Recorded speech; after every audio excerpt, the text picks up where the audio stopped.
Hey, what's up YouTube? Down the Smartphone Guy coming back at you with another video, and tonight I'm excited to share with you my 48-hour impressions of this device right here. This is the Blu R2 Plus.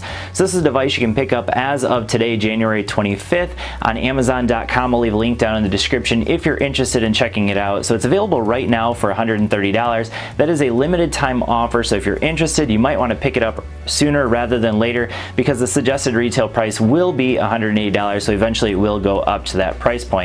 So let's go ahead and talk about what all this thing has to offer. Let's turn the camera around and get to it.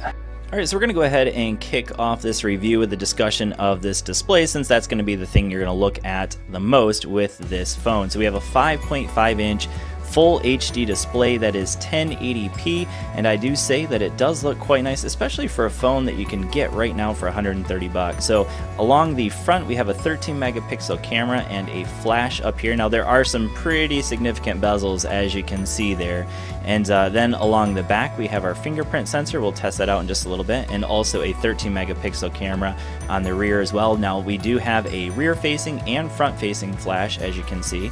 We have a bottom firing speaker on the back, so not the ideal location, but we'll go ahead and take a listen to that in just a little bit. We have nice buttons, and they do have some nice click to them. So the power button and volume rocker there. Along the bottom we basically just have a microphone, and along the top we have a headphone jack and a micro USB adapter for charging it. And then you can also see that there is a little spot right here on the top, and that is for removing the back. So it is a removable back. When you remove that back, you actually have dual SIMs right over here and a SD expansion card slot. So this has 32 gigs of onboard storage, but you can also include a micro SD card there for expansion. So one thing I do want to note about the SIM trays here is that they are micro SIM trays. So I actually had to use an adapter to use my nano SIM. So build quality wise, I do think this thing is pretty impressive. Now it's definitely using kind of an older looking style for the build quality, but still for $130 I would say this is a pretty solid build on the Blu R2 Plus.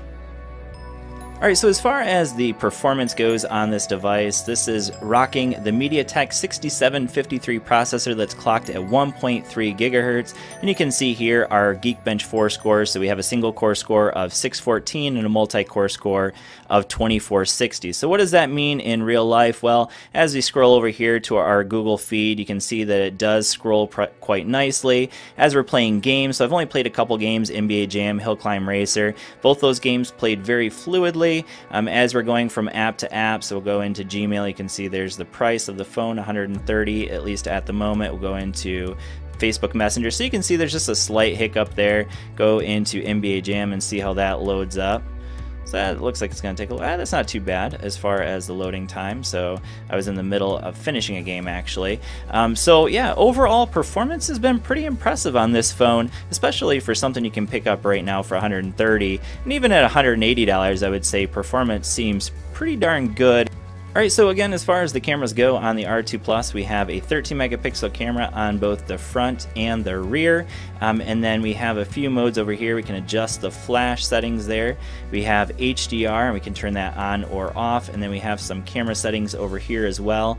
So that's up here in that corner. So if we click up there, we can go into our camera settings and our video settings. So with video, we do have electronic image stabilization, but it doesn't actually say what the video quality is. We just have fine, high, medium, and low. My assumption is that it's probably 1080p on both the front and the rear, but I can't say for certain with that. Now, as far as the camera quality goes here, we got up to 13 megapixels again, and as low as 3 megapixels. And if we come over here, we do have just a few other options. So we can adjust our exposure, our scene, and our white balance there. Now we do have panorama, video, photo, and beauty. So again, not a whole lot of features, and if we swipe down here, we do have some filters as well.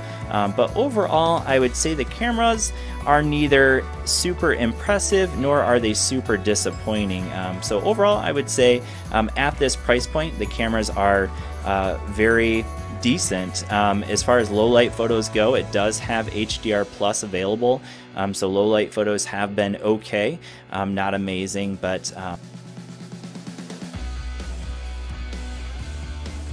Alright, so as far as the battery goes on the R2 Plus, we have a 3000 milliamp hour battery that is non-removable, although again the casing for the back is removable. But in general, I've been getting right around 4 hours of screen on time. So this is just today. You can see I'm at 53% with an hour and 36 minutes. That's actually a little bit less than what I got yesterday. Yesterday I actually got just over 4 full hours of screen on time. So in general, I would say for most people, if you're a light to moderate user, you're definitely going to get through a day of usage with this phone. But if you're a real heavy user, you probably will have to top it off. And we do not have fast charging, so we have micro USB for charging it, so no fast charging available. So that's a slight negative, but that's kind of the price you're paying for a budget-friendly phone. Alright, so as far as the software goes on the R2 Plus, I'm going to give it my seal of approval because this phone is running basically just stock Android. So we do have Android 7.0 as you can see, so not the latest and greatest from Google when it comes to software, but at least we have a very stock experience. So that I can appreciate about this phone. So some Blue phones over the past have a less stock experience, but this one certainly comes very, very stock. And as far as bloatware on the phone, there really isn't a whole lot. It came with just a couple things. So it came with that Next Radio and Opera, and it did come with Amazon and Amazon Prime Video and the Yahoo Mail. But other than that, it's pretty much the stock. And you can actually get rid of them. So if you don't want Yahoo Mail, you can go ahead and get rid of it if you want to. So that is nice. And so basically, you can make this phone what you want it to be when it comes to the software. And for that, I give it a thumbs up. Alright, so as far as the speaker goes on the R2 Plus, you can see we have a less than ideal location for it here on the back. But let's go ahead and take a listen to it and see how it sounds.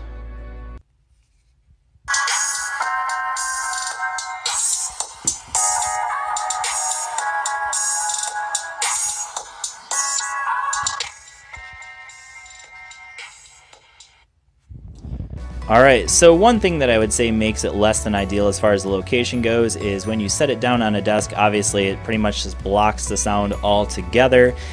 It is a pretty loud speaker overall, but definitely tinny. It definitely does not have bass in that speaker. Alright, so before I share my concluding thoughts on this device, I did want to mention two things, and that is the phone call quality and the data speed. So as far as phone call quality goes, both with Cricket Wireless and T-Mobile, I've had no issues with the phone call quality.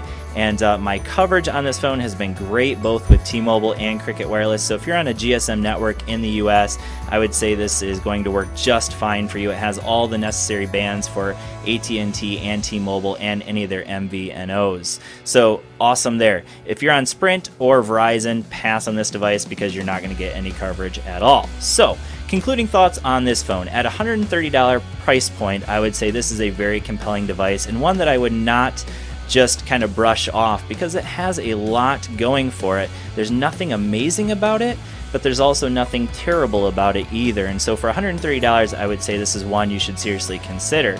Now, when it gets up to that higher price point, I have a couple other phones here. This is the Moto E4 Plus, a phone with just fantastic battery life, and this is the Honor 7X that you can pick up for $200. And this one, of course, has that 18:9 6-inch display.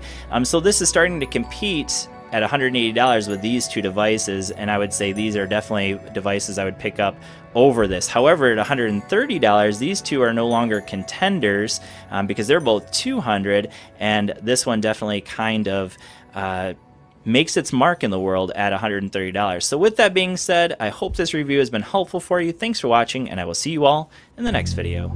Peace.